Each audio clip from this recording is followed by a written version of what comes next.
Long march of 3 associates of BNP advances towards Agartala land port, warns attack on sovereignty to be retaliated. Trial to continue even if India doesn't return Sheikh Hasina. Toby Cadman says not revenge, justice to be ensured. Remote hilly areas not to remain backward, says Chief Advisor. Victory over odds possible with education and technology. Hello and welcome to the News24 English Bulletin. This is Nafisa. Those were the headlines. Now the details. BNP's top leaders from 3 allied organizations have warned of resistance against any threat to country's sovereignty. Speaking at a road rally in Bhairab, part of a long march from Dhaka to Agartala, they condemned India's alleged interference and propaganda. Leaders called for an end to foreign meddling in Bangladesh's internal affairs and urged the Indian government to stop its conspiracies. The march continues towards Akhaura. Dr. Muhammad Yunus, Chief Advisor, underscored that people in the hill regions should not fall behind in any aspect. Speaking virtually at a training program on management of hill district councils, he highlighted the government's focus on advancing education, technology and the economy in the area. He noted that the hill districts, rich in beauty and resources, could be the country's most developed regions if given proper attention.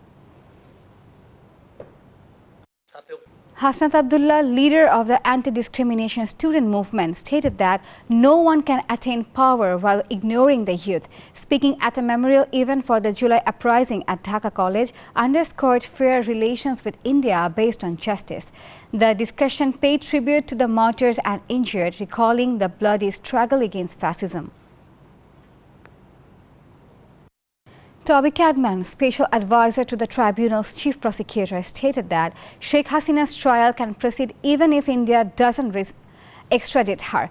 Addressing a briefing after meeting the prosecution team, Cadman noted that tribunal laws have been amended to meet international standards but required further adjustments. The Indian government has requested Interpol's assistance to repatriate Hasina, while Cadman expressed hope for India's cooperation in ensuring justice. Jamaat-e-Islami Amir Dr. Shafiqur Rahman called on the government to provide a clear election roadmap to ensure fair polls. Speaking at the Central Majlis Shura meeting in Dhaka, he demanded expatriates be re-enlisted as voters to restore their voting rights. Rahman also accused foreign conspirators of destabilizing the nation, asserting the people's resilience against such threats. The event highlighted Jamaat's visits and vision for a just and inclusive society.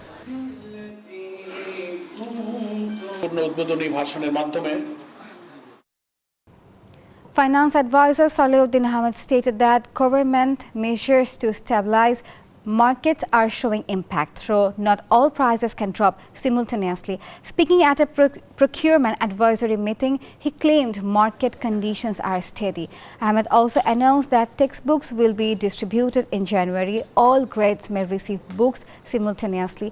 He confirmed funds have been allocated for printing 9th and 10th grade textbooks.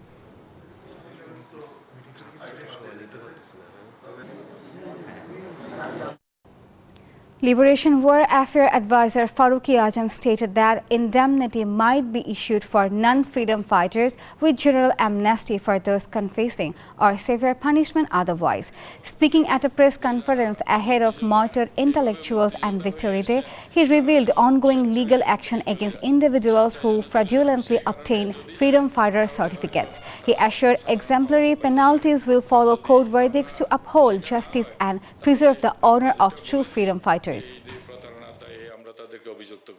Environment advisor Sayyida Rizwana Hassan criticized the interim government for carrying the burden of unequal agreements and excessive loans left by the previous administration in the power and energy sectors. At the opening of the second Bangladesh Energy Prosperity 2050 conference, energy advisor MD Fawzul Kabir Khan assured that land would be provided for renewable energy production. He also praised private companies' role in advancing renewable energy. Local Government and Rural Development Advisor Asif Mahmood Shajibhuya stated that Bangladesh will no longer follow a submissive foreign policy towards India. He made the remarks at the closing ceremony of a 2-week African-Asian training workshop on financial inclusion and rural transformation in Kumilla. The workshop hosted seminar officials from 12 countries including Sri Lanka, Egypt, India and Ghana. Mission Manager Financial Inclusion and Secretary to the Government, the Rural Their Development. courage and sacrifice for justice and equality.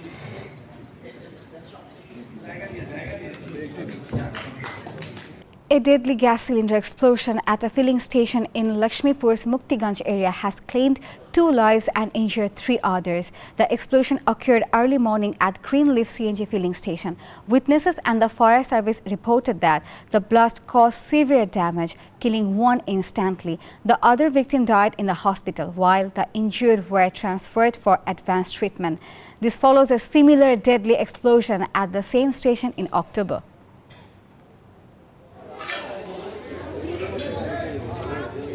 The Teknaf Upazila administration has issued an alert for the Naf River and Bay of Bengal due to rising rainchans along the Myanmar border.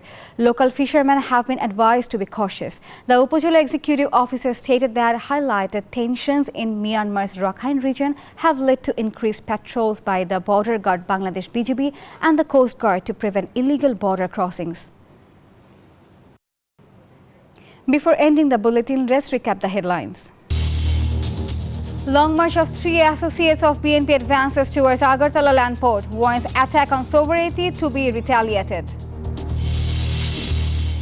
Trial to continue even if India doesn't return Sheikh Hasina. Toby Cadman says not revenge, justice to be ensured.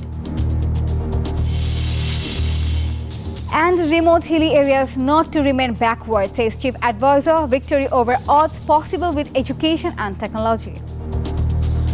And that's all from the newsroom today. Thank you for watching News 24. Please stay with us.